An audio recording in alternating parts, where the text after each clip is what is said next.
Olá, este é o Literatura Miojo e hoje falaremos sobre a obra Do Contrato Social de Jean-Jacques Rousseau.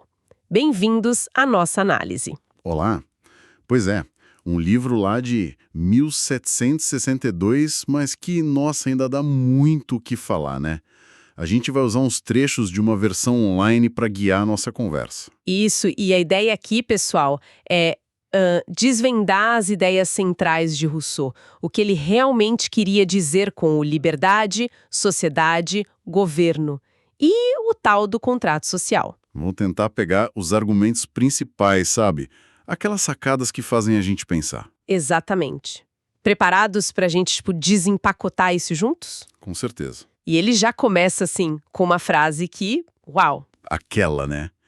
O homem nasce livre e por toda parte encontra-se a ferros. Nossa, ele não enrola para ir direto ao ponto, né? Já joga o problema na nossa cara. Totalmente. É o paradoxo central. A gente se sente livre por natureza, mas na prática vive sob regras, sob submissão. E aí o desafio dele é achar uma base legítima para essa autoridade. E ele já descarta algumas ideias de cara, né? Tipo, não vem da natureza. Ele diz que a autoridade do pai sobre o filho é natural, mas temporária. E também não vem da força. Isso é crucial para ele. Ah, sim, a crítica ao direito do mais forte. Ele meio que ridiculariza isso, né? Diz que obedecer à força é, sei lá, necessidade e não uma obrigação moral. Exato. Se a força some, o tal direito some junto. Não faz sentido. Força não cria legitimidade, não cria dever. Então, se não é natureza, nem força. Só sobra uma coisa: acordo, convenção. A ordem social legítima tem que nascer de um pacto, de uma convenção entre as pessoas. E antes de chegar no pacto social em si, ele faz questão de criticar outras justificativas para o poder que rolavam na época. Escravidão, por exemplo. Nossa, ele é implacável aí. Diz que abrir mão da liberdade é abrir mão da própria condição humana. É um ato nulo e legítimo. Ele dá umas cutucadas em pensadores como Grotius, Hobbes. Que comparavam povos a rebanhos, né? Isso, como se o povo fosse gado de um governante. E a ideia de escravizar prisioneiros de guerra, ele também desmonta isso. Como? Ele argumenta que guerra é entre estados, não entre indivíduos. Um soldado inimigo só é inimigo em combate. Se ele se rende, é só um homem. Não se tem direito sobre a vida dele, então não se pode derivar daí um direito de escravizar. É uma lógica meio torta, segundo ele. Faz sentido. Então, tá, nada disso serve, a base é a convenção.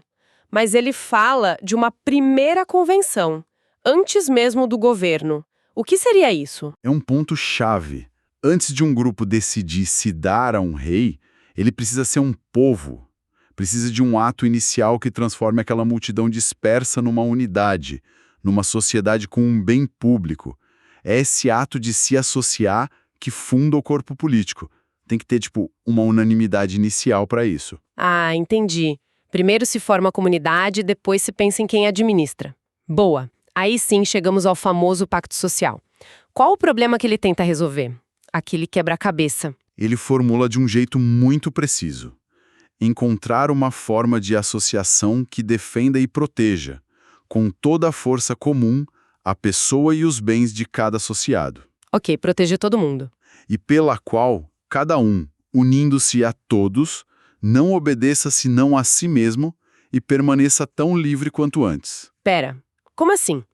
Se unir a todos, mas obedecer só a si mesmo. Parece mágica. Qual o truque? O truque, se podemos chamar assim, é a alienação total de cada associado com todos os seus direitos à comunidade inteira. Alienação total. Entregar tudo. Isso soa meio assustador, né? É radical, mas olha a lógica. Se todo mundo entrega tudo, sem reservas, a condição é a mesma para todos. Ninguém fica com uma vantagem particular. E como você faz parte dessa comunidade que recebe tudo, você não vai querer criar regras ruins para ela, porque seriam ruins para você também. E ninguém guarda direitos para reclamar depois. Senão, quem julgaria a disputa entre o indivíduo e a comunidade? A gente voltaria para o estado de natureza, para o caos. E o ponto central, você se dá a todos, então não se dá a ninguém específico. Isso. Você obedece à comunidade, da qual você mesmo é parte. Na troca, você perde seus direitos naturais individuais, mas ganha direitos civis como membro do todo. E ganha a força do coletivo para proteger o que é seu. E essa entrega mútua cria o quê? A tal da vontade geral. Exatamente. Essa associação cria um corpo coletivo, a República. E esse corpo tem vida própria, tem uma vontade, a vontade geral. E nós, os indivíduos, somos cidadãos, porque participamos dessa vontade, e súditos, porque obedecemos às leis que ajudamos a criar. Essa vontade geral é o motor do sistema dele. Isso. Mas como ela é sempre certa. Rousseau diz que sim. Por definição, a vontade geral sempre busca o bem comum. O soberano, que é o povo agindo coletivamente, não pode querer o próprio mal. O problema é que nós, como indivíduos... Temos nossos interesses particulares, né? A velha história. Pois é. E é aí que entra a frase mais, digamos, explosiva de Rousseau. Para garantir que o pacto funcione, quem se recusar a obedecer à vontade geral será obrigado a obedecer por todo o corpo político. Obrigado a obedecer? O que, segundo ele, não significa senão que o forçarão a ser livre. Forçado a ser livre. Uau, essa frase dá pano pra manga. A ideia é que a liberdade de verdade não é fazer o que der na telha, mas seguir a lei que nós mesmos criamos para o bem de todos. E ser forçado a isso é tipo ser salvo dos próprios impulsos egoístas. Essa é a leitura mais comum, sim. É uma transformação radical. Você perde a liberdade natural, aquela sem limites, e o direito a tudo que conseguir pegar. E o que se ganha? Ganha a liberdade civil, que é limitada pela vontade geral, ganha propriedade legítima, baseada num título social, não na força, e, muito importante, ganha a liberdade moral. Liberdade moral. O que é isso? É a capacidade de obedecer à lei que você mesmo prescreveu. Para Rousseau, é isso que nos torna humanos de verdade, mestres de nós mesmos. Deixa de ser um animal estúpido e vira um ser inteligente. Entendi. E essa soberania do povo, a vontade geral, ele diz que é inalienável e indivisível. O que isso quer dizer na prática? Inalienável. O povo não pode passar esse poder de fazer a lei para ninguém, nem para um rei, nem para deputados. O poder pode ser delegado na execução, mas a vontade, não. E indivisível. Significa que a soberania é uma só. Ou a vontade é geral e vira lei para todos, ou é só de uma parte e é só um decreto, algo particular. Aquela ideia de dividir o poder em legislativo, executivo, judiciário, para Rousseau isso é um erro conceitual. São só manifestações diferentes da mesma soberania. Mas essa vontade geral pode errar? O povo pode ser enganado? Pode. A vontade geral em si é sempre reta, busca o bem comum. Mas o julgamento do povo pode falhar, ele pode ser iludido. Aí ele faz uma distinção importante. Vontade geral, foco no comum, não é a mesma coisa que vontade de todos, que é só a soma dos interesses privados. Ai, as facções, os grupos de interesse. Isso. Quando eles aparecem, a coisa desanda, porque aí as pessoas votam pensando no bem do seu grupinho e não no bem geral. A deliberação fica corrompida. E esse poder soberano, mesmo sendo absoluto, tem limites? Tem. Ele não pode ir além dos limites do pacto original. O soberano só pode exigir dos cidadãos o que for útil para a comunidade.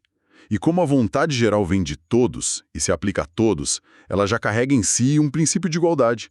Todos se comprometem sob as mesmas condições, têm os mesmos direitos, é uma troca vantajosa, não uma renúncia. E a questão da pena de morte? Como ele justifica isso? É um ponto bem delicado. O argumento é, quando você entra no pacto para proteger sua vida, você concorda em arriscá-la pela segurança de todos. Se alguém quebra o pacto, vira um inimigo interno, um traidor. O Estado pode eliminá-lo para se defender. É quase como um ato de guerra contra quem rompeu o contrato. Complicado. E a lei, então? A lei com L maiúsculo. É a declaração da vontade geral sobre um assunto geral. É o povo todo decidindo sobre o povo todo.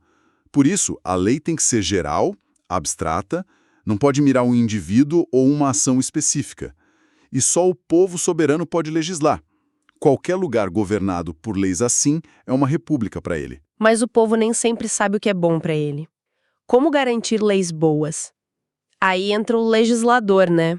Uma figura quase Mítica, né? extraordinária. Alguém super inteligente que entende a natureza humana, mas não tem as paixões comuns, que desenha a máquina do Estado, mas não manda diretamente. Mas como ele faz o povo aceitar as leis que propõe, se ele não manda? Ele não pode usar a força. E talvez só a razão não baste para o povo entender.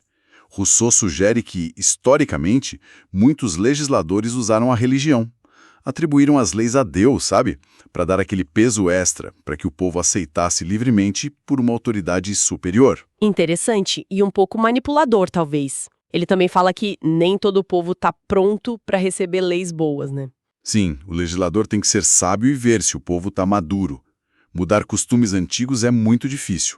Tentar civilizar à força, como ele acha que Pedro o Grande fez na Rússia, pode dar errado. O tamanho do Estado também importa. Muito. Estados gigantes são difíceis de governar bem. O laço social fica frouxo. Pequenos demais são vulneráveis. Tem que ter um equilíbrio certo entre terra e gente. E o momento ideal para criar as leis é quando o povo está começando, está em paz, tem o suficiente para viver. E qual o grande objetivo dessa legislação toda? O que ela deve buscar acima de tudo? Liberdade e igualdade. Liberdade porque depender de outros enfraquece o corpo político.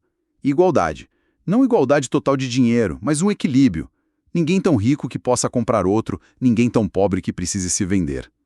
A lei tem que lutar contra a tendência natural das coisas, que é criar desigualdade. E claro, tudo isso adaptado ao lugar. Beleza. Aí a gente entra no livro 3, sobre o governo. A diferença entre governo e soberano é crucial, né? Fundamental. Soberano é o povo, que tem o poder de fazer a lei à vontade. O governo, ou príncipe, é quem executa a lei à força. É um corpo intermediário. Tipo um funcionário do soberano? Exato. Um ministro, um comissário. Os governantes são oficiais do povo, não seus donos. O povo pode colocar e tirar quando quiser. E as formas de governo? Democracia, aristocracia, monarquia. Qual a diferença para ele? Basicamente, quantos mandam no executivo? Democracia. A maioria ou todos governam. Tende a ser mais fraca na execução, boa para estados pequenos. Aristocracia. Poucos governam. Força média para estados médios. Monarquia. Um só governa. É a mais forte e rápida na execução para estados grandes. Mas, não tem uma forma ideal para todo lugar. E ele vê prós e contras em cada uma. Sim, claro. Democracia parece legal na teoria. Quem faz a lei sabe como aplicá-la. Mas na prática é perigosa. Mistura os poderes, abre porta para interesse privado, é instável. Precisa de muita virtude. Quase impossível. Governo para deuses, ele diz. E a aristocracia? A eletiva, onde se escolhem os mais sábios, é a melhor forma para ele. Separa bem os poderes. E a monarquia? É a mais eficiente para agir, mas tem um problema grave. A vontade do rei quase sempre atropela a vontade geral. Leva fácil ao despotismo. E tem o problema da sucessão, de ter um bom rei. E como a gente sabe se um governo está indo bem, independentemente da forma? Tem algum sinal? Tem sim. O sinal mais seguro, diz ele, não é a paz superficial ou a riqueza de alguns. É a conservação e a prosperidade do povo. E como se mede isso? Pelo aumento da população. Se o povo está crescendo e se multiplicando, sem depender de imigração, etc., o governo é bom. Se está diminuindo, é ruim. Simples assim para ele. Mas ele também alerta que todo governo tem uma tendência a degenerar. A querer mais poder. A inclinação natural é inevitável. O governo sempre vai tentar tomar o lugar do soberano, do povo. Como o povo se defende disso? Como? Mantendo a autoridade soberana ativa. O poder legislativo é o coração do Estado. Como? Com assembleias populares, frequentes, regulares, marcadas por lei. Nesses momentos, o poder do governo para, e o povo reafirma quem manda, votando as leis, a forma de governo, quem administra. E nessas assembleias é que ele insiste que não pode ter representante. Ele era bem radical quanto a isso, né? Muito. Para Rousseau, a vontade geral não se representa. Ou é ela mesma ou não é. Deputados seriam, no máximo, comissários. mensageiros. Suas decisões teriam que ser confirmadas pelo povo. A ideia de eleger alguém para decidir por você, para ele, isso é o fim da liberdade. Um povo que faz isso deixa de ser livre. É um dos pontos mais difíceis de conciliar com a nossa realidade hoje. Com certeza. E se não tem contrato entre povo e governo, como o governo começa? É um processo em 2 atos, sem contrato. Primeiro, o soberano, povo, decide por lei qual vai ser a forma de governo. Segundo, o povo, agindo como se fosse uma democracia temporária, nomeia as pessoas que vão governar. É um ato particular, não uma lei. Os governantes são só funcionários, como a gente disse. Ufa! Que jornada! Vamos recapitular rapidinho. Rousseau começa com a liberdade perdida, detona a força como base do direito. Propõe o pacto social, onde todos entregam tudo para a comunidade. E isso cria a vontade geral, a única fonte legítima de poder que pertence ao povo. E essa soberania do povo não pode ser entregue nem dividida. O governo é só um empregado. E a representação política. Vixe. Para ele uma ideia péssima que acaba com a liberdade, tudo depende da participação direta, da virtude do cidadão, de uma certa igualdade. O que deixa a gente pensando, né? Com as nossas sociedades gigantes, complexas, diversas, e essa crítica tão forte dele à representação. Será que ainda dá para tirar algo útil do contrato social e da vontade geral? É a grande pergunta, né? Como fazer o bem comum, a tal vontade geral, guiar nossas decisões hoje? Com tantos interesses particulares, com tanta gente, é possível? Fica aí a reflexão. Uma reflexão super atual, sem dúvida. Esse foi o Literatura Miojo. Rápido, mas com gosto de quero mais. Todos os dias, às 10 horas, uma obra nova. Curtiu? Então procure a obra original e experimente a leitura completa. A literatura te espera sem pressa, mas com prazer.